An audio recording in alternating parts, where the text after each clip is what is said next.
안녕하세요. 한량입니다. 자, 두 번째 에피소드 들고 왔어요. 오늘은 일단 여러분들이 왜 유학원을 가시면 안 되는지, 그거에 대해서 석박사 유학 준비할 때 그거에 대해서 썰을 좀 풀어보려고 합니다.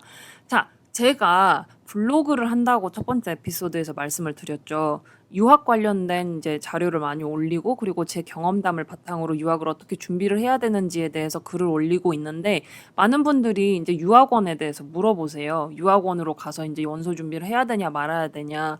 근데 여러분, 이 미국 학교 지원하는 거 원서 준비도 못할 정도면 미국 유학을 못 오세요.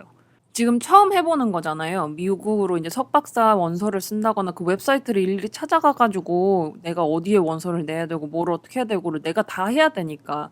근데 유학원에는 이제 돈 내면은 본인들이 그 사람들이 다 알아서 해주겠죠. 무슨 SOP 같은 경우도 한국어로 쓰면 영어로 번역 다 해준다고 하더라고요.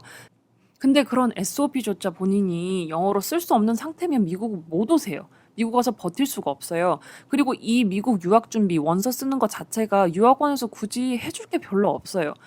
보통 미국 석박사 오실 때 학교 하나만 쓰시는 분들 거의 없거든요. 석사 같은 경우는 조금 덜 쓸 수도 있는데 박사는 제가 본 분들 중에서 막 40군데, 50군데 지원하시는 분들도 봤어요.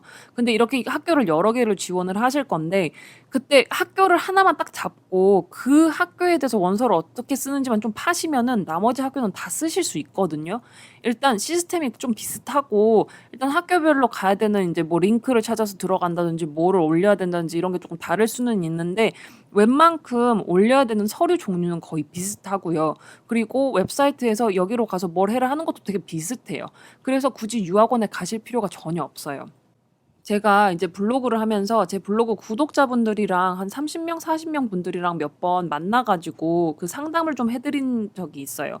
일단 제 블로그에 올리는 유학 관련된 글을 읽고 나서 질문이 있으시면 저랑 이렇게 번개, 우리 번개라고 하죠. 옛날 말인가? 이제 번개라고 안 하나?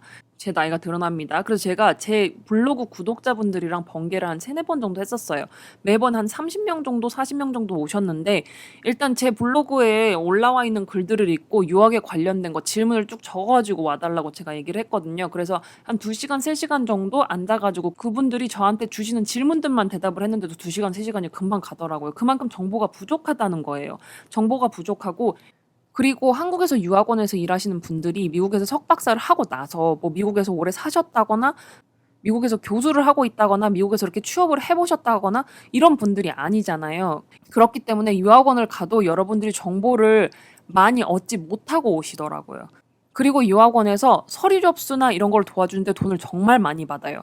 제가 그때 번개를 했을 때 만났던 분들 중에 유학원에 상담 신청을 해가지고 얼마인지 견적을 받으신 분이 계세요. 그런데 그분이 학교 하나당 30만 원인가 40만 원인가 그렇다고 그렇게 저한테 말을 해주셨거든요. 그럼 학교를 10개만 지원하면 지금 이게 막 300만 원, 400만 원 이렇게 올라가는 거잖아요. 그래서 정말 남는 장사구나라고 생각을 했어요, 제가. 근데 이거 정말 여러분들이 직접 하실 수 있습니다.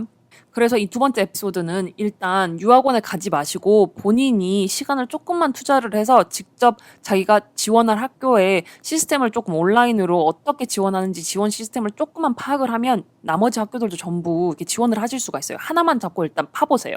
그리고 미국으로 석박사를 가겠다라고 이제 결정을 하신 거는 그만큼 영어 공부도 많이 하고 내가 미국 가서 적응을 하고 살아남겠다라는 마음가짐으로 이제 가시려고 하는 거잖아요.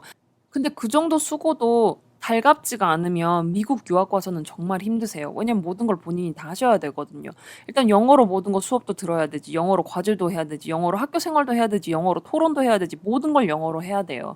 그리고 새로운 시스템이죠. 본인이 미국에 살아본 적이 없으면 새로운 나라에 와서 새로운 사람들하고 적응을 하고 새로운 시스템에, 새로운 학교 시스템에 적응을 해야 되는데 원서 쓰는 것조차 다른 사람에게 맡기려면 그러면 석박사 유학을 차라리 안 오는 게 낫다라고 저는 생각을 해요.